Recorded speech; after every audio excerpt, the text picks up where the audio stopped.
Board of Directors of Classic Paints Limited, a public listed company, has called an extraordinary general meeting on requisition of shareholder holding 10% of voting power of company. 10% लोगों ने requisition दी, board को बेचारों को EOGM बुलानी पड़ गई। कौन सी company है? Public listed company. Quorum क्या होगा अब मीटिंग का? 10 मेंबर्स, कम से कम 25% वोटिंग पावर रखते हो। 10 मेंबर्स पर्सनली हो, 25% खुद हो या प्रॉक्सी के थ्रू आए हो। Mention the latest time by which quorum of meeting should be present. बताओ कब तक कोरम मौजूद होना चाहिए? 30 मिनट्स तक मौजूद होना चाहिए। What would be the impact if quorum is not present within the prescribe time? अगर तो कहना ही नहीं है, सवाल ने बताया हुआ है, रिक्वेजिशन से बुलवाई है, तो आप कहेंगे ये मीटिंग उसी दिन ख़त्म हो जाएगी। 10 नंबर का सवाल। इतना बड़ा मुफ्ता, पुराना ज़माना, अच्छा ज़माना। Alpha Technologies Limited is in process of being incorporated as public limited company. Further, ATL has planned to have a stock listed on 3 stock exchanges in country. पुराने ज़माने का सवाल, उस ज़माने में 3 स्टॉक एक्सचेंजेस होती थी, Karachi, Lahore, Islamabad. Within a period of 1 year of incorporation, requirement क्या है? Write a letter to promoter of ATL on behalf of best financial services who are their consultant, advising them about the period within which ATL is required to hold statutory meeting first AGM। Notwithstanding anything contained in the above paragraph, statutory meeting कब करानी होती है और first AGM कब करानी होती है, बस ये बताना था। इन सवालों की वजह से परेशान हो रहे थे आप, इस वजह से घबराए हुए थे जी। जब उन्होंने कह दिया राइट अ लेटर, तो फिर लेटर लिखना पड़ेगा। आई बिलीव कि 1 नंबर लेटर लिखने का होगा। लेटर लिखने का आसान तरीका ये है कि आप लिखें letter in memo form, letter और ब्रैकेट में लिख दें मेमो फॉर्म, और to from date subject, to from date subject, dear sir के बाद कॉमा डालें और आगे जो कचरा मिचाना मिचा दें। एंड पे रिगार्ड्स कहना मत भूलिएगा, जहाँ सब खत्म हो जाता है एंड पे एक छोटा सा रिगार्ड्स। तो एक सेमी फॉर्मल सा तरीका ये है कि आप ये 4 चीज़ें ऊपर दे दें, एंड पे रिगार्ड्स कर दें, अंदर जैसे मर्जी। तो ICAP यहाँ ये एक्सपेक्ट नहीं करता कि आपको बिल्कुल वो राइटिंग वाले पेपर की तरह एक खूबसूरत सा प्यारा सा लेटर बनाएं, बस इतना कर देंगे, उनका थोड़ा सा दिल। हाँ, explain whether not following statement are in accordance with provisions of companies act. बताओ ये जुमले कंपनीज एक्ट के मुताबिक ठीक हैं या नहीं, और रीज़न दे के सपोर्ट करें। All limited companies are required to hold statutory meeting within 6 months of incorporation. नहीं, 180 days of commencement of business versus 9 months of incorporation, whichever is earlier. छा गए आप। Explain whether or not following sentences are in accordance with provision of Companies Act 2017 and support your answer with reason. Notice of extraordinary general meeting should always be sent to shareholders at least 21 days before date of meeting. अगर सारे members मान जाएं तो 21 दिन से short notice हो सकता है। एम ही डर रहे थे आप चैप्टर से। What do you understand by term special business as referred in Companies Act? Narrate the information that is required to be annexed to notice of meeting in which special business is to be transacted. Special business क्या होता है वो बताना है। वो 4 चीज़ें, जो 4 चीज़ें हैं वो नहीं हो तो स्पेशल बिजनेस, और नीचे बताना है कि स्पेशल बिजनेस का वो स्पेशल स्टेटमेंट होगी मटेरियल फैक्ट्स की, और अगर कोई डॉक्यूमेंट वगैरह प्रूव होना होगा तो वो भी बताएंगे। 9 नंबर के मज़े के सवाल। उस ज़माने में असल में थे कोई 250 के करीब सेक्शन, 262 सेक्शंस होते थे उस वक्त। नहीं, ये इस वक्त मैं पढ़ा रहा होता था। मैंने कमती लो कब दिया था?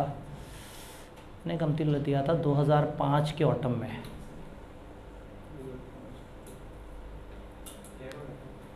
हाँ, अल्लाह का कैफ में एक ही पेपर रुका था, दुआ से रुका था।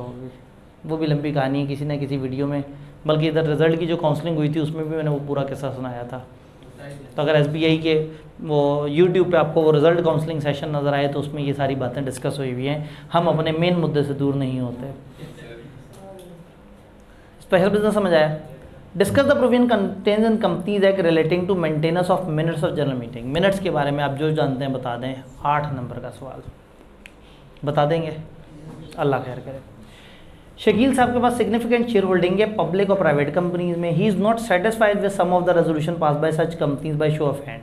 इस वक्त बहुत सारी कंपनियों के शेयर होल्डिंग है, लेकिन बहुत सारी जगह पे जो रेजोल्यूशंस होती हैं उससे वो मुतमईन नहीं होता, जो शो ऑफ हैंड से होता है ना उससे वो मुतमईन नहीं होता। You are required to advise him regard following, what condition would he need to satisfy if mister Shakeel wishes to request for a pole.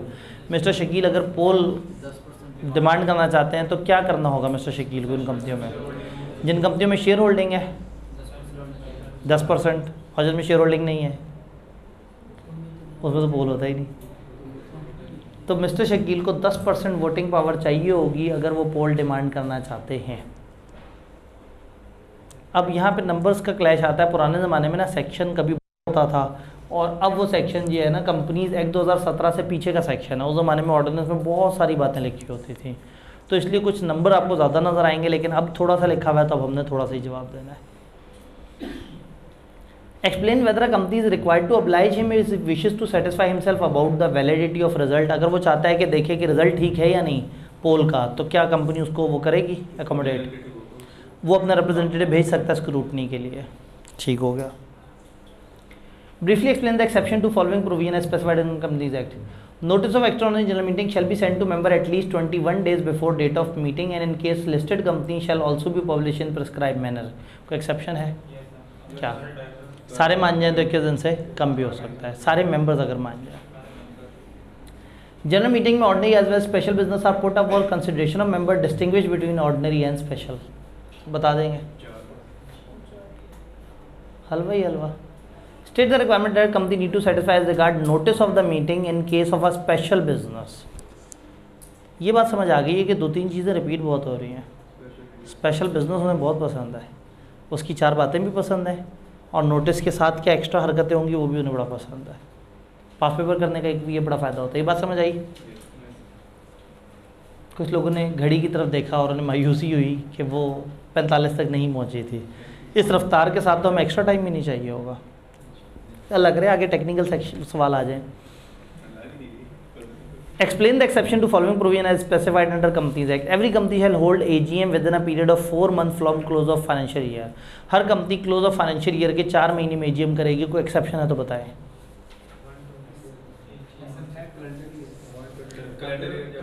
Calendar year वाली एक्सेप्शन और फर्स्ट AGM की एक्सेप्शन। फर्स्ट AGM 16 मंथ में होगी और subsequent में calendar year वाला मसला अगर आ जाए तो हर कैलेंडर ईयर में करनी होगी, फिर हम 120 दिन वाले रूल को भूल जाएंगे। In context of provision of Companies Act, state the reason on account of which a company could declare the appointment of proxy as invalid। बताएं वो क्या वजूहात हैं जिसकी बेस पे कंपनी एक प्रॉक्सी को इनवैलिड डिक्लेयर कर सके। अगर 48 आवर्स पहले ना आए तो कर सकती है, और आर्टिकल्स ने मना किया हो तो एक से ज़्यादा प्रॉक्सी अपॉइंट कर दिया तो लॉजिकली समझा हुआ हो ना तो मज़ा आता है। सवाल पे हेलियाँ लगते हैं। पता नहीं शायद मैं अकेला ही इंजॉय करी जा रहा हूँ क्या आप लोग भी उसी लेवल एक्साइटमेंट में हैं? बात समझ आ रही है? मतलब एक चैप्टर करने के बाद क्या आपको अच्छा नहीं लग रहा कि आपको IQ के सवाल देख के समझ आ गए? याद है आपको सिलेबस कोर्स शुरू करने से पहले सबने क्या कहा था? ओ कंपनी लो भाई रुल जाते हैं, मर जाते हैं, बड़े ही पेचीदा सिनेरियो होते हैं। कुछ नहीं है पेचीदा सिनेरियो, टाइप 2 सवाल भरे हुए होते हैं। जिसको आता नहीं है ना वो हर सवाल को पेचीदा समझता है। Understanding is the key. पहले अंडरस्टैंडिंग होगी। देखिए ना चैप्टर रह कितने से गए हैं और अभी तक हम पास पेपर जब देख रहे हैं, हमें अगर अंडरस्टैंडिंग होती है तो सिवाय पूरे चैप्टर में मुश्किल से 1 या 2 टेक्निकल नज़र आए हैं पूरे चैप्टर में। तो डरना नहीं है, मज़ेदार पेपर है, लेकिन पेपर में करने पहले रटे वाले सवाल है क्योंकि नंबर वो देंगे तेज़ी से। और वो भी हमने एनालाइज़ किया था कि रटे वाले सवाल कितने आए थे पेपर में। पिछले पेपर में 43 नंबर 43 मार्क्स रटे वाला सवाल था। खैर प्रोविजन ऑफ कंपनीज एक्ट बताएं कोरम से रिलेटेड। कोरम से रिलेटेड जो जानते हैं बता देंगे तो 6 नंबर कमा भी लेंगे। जफ़र वांट टू अपॉइंट ज़मीर। वाह, जफ़र ज़मीर को अपॉइंट करना चाहता है अपने प्रॉक्सी। जफ़र अपने ज़मीर को अपने प्रॉक्सी के तौर पर अपॉइंट करना चाहता है। Attending the AGM of a listed company. Companies act के अनुसार बताएं conditions required to the form and submission of proxy which Zafar would have to comply with in order to issue a valid proxy। right of Zamir on being appointed as proxy। बस ये नहीं लिखा कि proxy का पूरा section बताओ, बाकी लिख दिया कि बताओ क्या करना होगा और प्रॉक्सी के क्या इख्तियारात हैं। 48 घंटे पहले बताना होगा। प्रॉक्सी फॉर्म वो वाला हो जो आर्टिकल्स में हो या जो नोटिस के साथ आया हो, एक से ज़्यादा नहीं भेजने होंगे। फिर ज़मीर के पास क्या इख्तियारात होंगे, उसकी डिस्कशन कर सकता है, पोल डिमांड कर सकता है, पोल में वोट करने कर सकता है, वोट करने से बाज रह सकता है। स्टार प्राइवेट लिमिटेड इनकॉर्पोरेट होती है जनवरी 2012 में। बिलाल के पास 90% शेयर्स हैं कंपनी के और रिमेनिंग 10% है उसकी बीवी के पास। तो कितने शेयर होल्डर हुए, 2। एक के पास 90% और एक के पास 10%। Bilal intend to convert the company into public limited company. Bilal की ख्वाहिश है कि इस कंपनी को पब्लिक कंपनी बना दे। ये प्राइवेट कंपनी है, उसे पब्लिक कंपनी बनाना चाहता है। Narrate the provision of companies act relating to holding of statutory meeting and issuance of statutory report which SPL would be required to comply with after conversion into a public company. बदतमीजी का level check करें कि मतलब माहौल कुछ और चल रहा था। एक प्राइवेट कंपनी है, 2 बंदे हैं, वो प्राइवेट से पब्लिक में शिफ्ट होना चाहते हैं, तो उन्होंने सोचा हो वो प्राइवेट कंपनी जो साल में कन्वर्ट हो जाती है वो तो स्टैच्यूटरी मीटिंग कराती है। तो सारा सवाल घुमा के उन्होंने पूछा कि बताओ स्टैच्यूटरी मीटिंग करवाने की क्या जिम्मेदारी हैं और स्टैच्यूटरी रिपोर्ट की क्या जिम्मेदारी हैं। तो आप कहेंगे अगर साल के अंदर हम कन्वर्ट हो गए तो हमने स्टैच्यूटरी मीटिंग करानी है, और बाकी ये सवाल स्टैच्यूटरी मीटिंग के बारे में पूछ रहा है, कन्वर्जन के बारे में नहीं पूछ रहा। तो समटाइम इतनी मायूसी भी होती है कि सवाल किसी और तरफ जाते जाते अचानक से झटका खा के कुछ और पूछ लेता है। अगेन कब करानी है, क्या पर्पज़ होगा, ठीक है। फिर स्टैच्यूटरी रिपोर्ट है, उन्होंने कहा उसके बारे में बताएं। कंटेंट लिखना चाहें तो लिख दें, अदरवाइज़ हम कह सकते हैं कि उसमें रिसीवेंट पेमेंट अकाउंट लगा हुआ होगा, उसको ऑडिट करवाना है, ऑडिटर से इस तरह से करना है, नोटिस साथ अटैच होनी चाहिए। अब 8 नंबर के लिए जो आपका दिल करे, अगर आपका दिल पूरा सेक्शन करने का कर रहा है तो हर्ज कोई नहीं है, शर्माना नहीं है।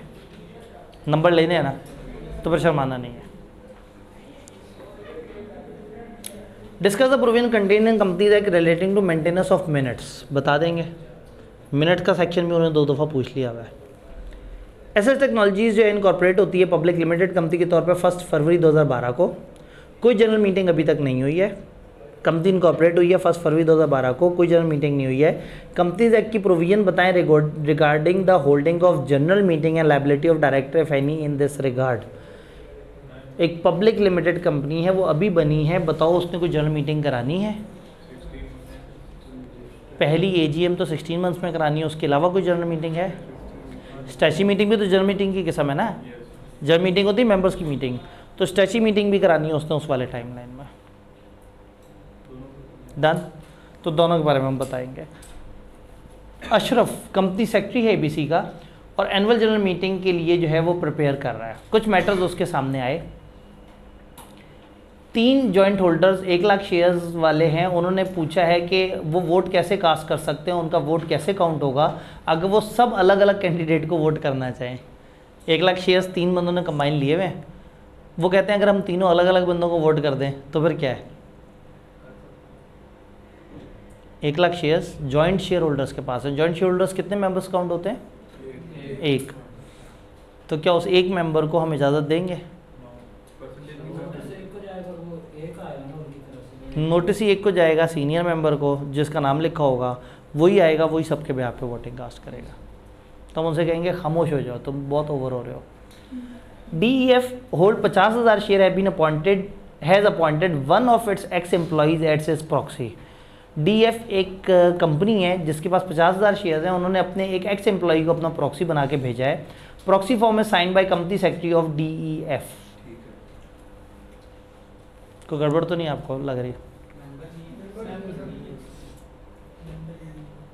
ये मेंबर नहीं है, एक मसला लग रहा है। और एक कंपनी ने एक प्रॉक्सी बना के भेजा और आपको मसला ही नहीं नज़र आ रहा। कंपनी प्रॉक्सी थोड़ी भेजती है, कंपनी तो रिप्रेजेंटेटिव भेजती है, प्रॉक्सी तो इंसान भेजते हैं। तो आप कहेंगे भाई खुदा का खौफ करो, प्रॉक्सी नहीं रिप्रेजेंटेटिव भेजना है तुमने, वो जो मर्जी भेज दो तुम, कोई मसला नहीं। लेकिन प्रॉक्सी का लफ्ज़ इस्तेमाल करके प्रॉक्सी की वर्ड की तहारत जो है आप उसको वो ना करो। प्रॉक्सी एक पाकीज़ा लफ्ज़ है, इंसान के लिए इस्तेमाल होता है। इंसान को भेज सकता था, इदारा इंसान को नहीं भेज सकता। वो सॉरी, इदारा प्रॉक्सी अपॉइंट नहीं कर सकता, रिप्रेजेंटेटिव अपॉइंट करता है। अच्छा जी, अगला क्या मसला है? Proxy form submitted by one of the share holders launch 1 day before the meeting, meeting से एक दिन पहले उसने प्रॉक्सी फॉर्म दिया, मसरूफ होगा बेचारा। Under provision of company that discuss how Ashraf would deal with above situations, ऊपर वाली दो तो हमने बता दी हैं। ये एक दिन पहले जिसने प्रॉक्सी जमा कराया बड़े फ़ख्र के साथ, आप कहेंगे भाईजान मीटिंग के 48 घंटे पहले जमा कराना था, आपका इनवैलिड हो गया प्रॉक्सी, जाओ छुट्टी करो, आप खुद आओ, प्रॉक्सी नहीं चलेगा। एसएस टेक्नोलॉजीज ये हो गया। ओए बड़ा सवाल आ गया। अच्छा आज 6:45 ही नहीं हो रहे, टाइम इतना कोई स्लो है, वो सुई ऐसी रुकी पड़ी है ना। First annual general meeting ABC की जो है वो हुई है 31 मार्च 2014 को। आज तो हमने ज़्यादा टाइम लेना था और कुजा ये कि हम क्लास के क्लोजिंग टाइम का इंतज़ार कर रहे हैं कि वो क्यों नहीं हो रहा। बड़ी बरकत है टॉपिक में। फर्स्ट एजीएम लिस्टेड कंपनी की स्केड्यूल होती है 31 मार्च 2014 को कंपनी की फैक्ट्री प्रेमिसेस में भावलपुर में। Registered office of company Lahore में है और मीटिंग कहाँ हो रही है? भावलपुर में। और कौन सी कंपनी है? लिस्टेड है। कितनी बदतमीज़ी वाली बात है, लिस्टेड कंपनी की मीटिंग अपने रजिस्टर्ड ऑफिस वाले शहर में होनी चाहिए ना, वो भावलपुर में क्यों हो रही है?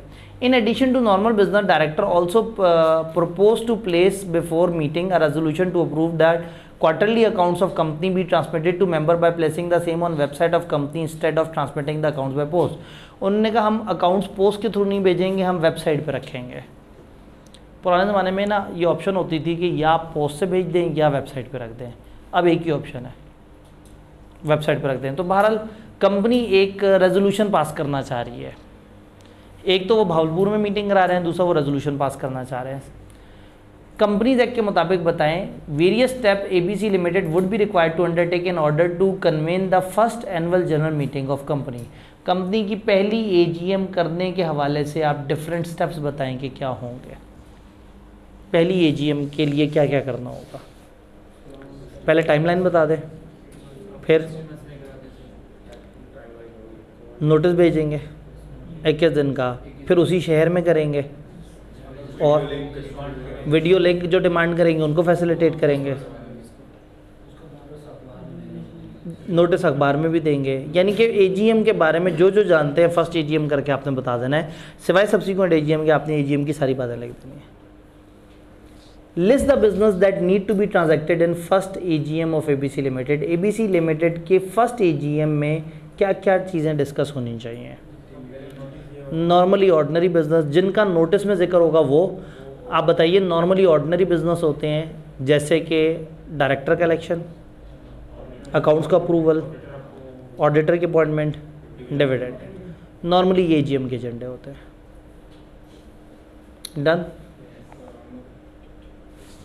कारामत लिमिटेड इनकॉर्पोरेट होती है 1 जुलाई 2014 को। Subsequently it was converted into public unlisted company on 1 March 2015।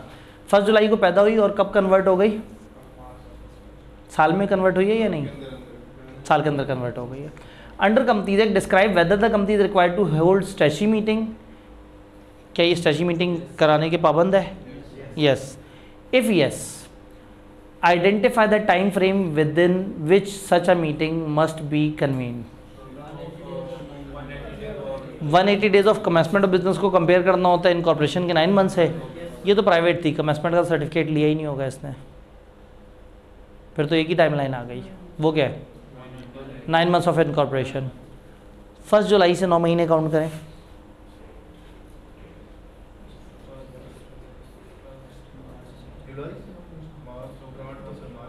First जुलाई से 9 महीने।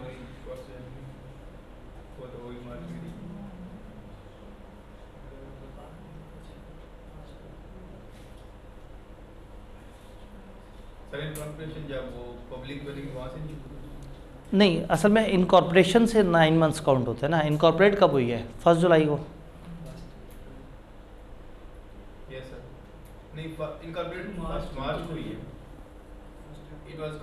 नहीं भाई, Karamat private limited was incorporated on 1 July. Subsequently वो कन्वर्ट हुई है पब्लिक में 1 मार्च 2015 को। तो इनकॉर्पोरेट कब हुई है? 1 जुलाई को। तो कितने 9 मंथ्स? हाँ जी, 9 मंथ्स कब पूरे होते हैं? खुदा का खौफ करें, 9 महीने तो सही से गिन लें।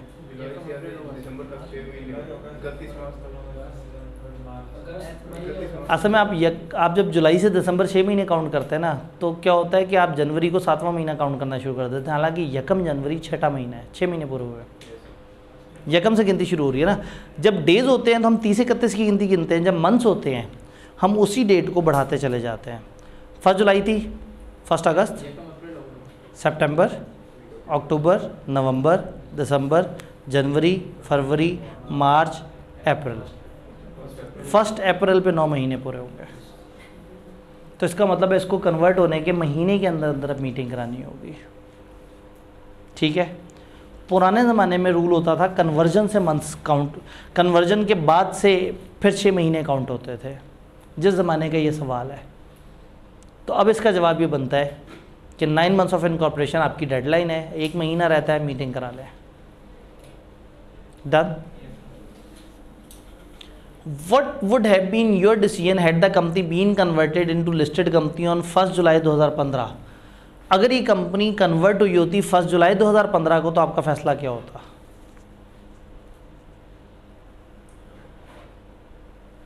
कंपनी पैदा हुई है 1 जुलाई 2014 को, कन्वर्ट हो गया, कन्वर्ट हो गए वो 1 साल के बाद कन्वर्ट हुए, साल बाद कन्वर्ट हुए तो स्टैच्यूटरी मीटिंग करानी नहीं है, साल के अंदर अंदर कन्वर्ट होने पर करानी होती है ना।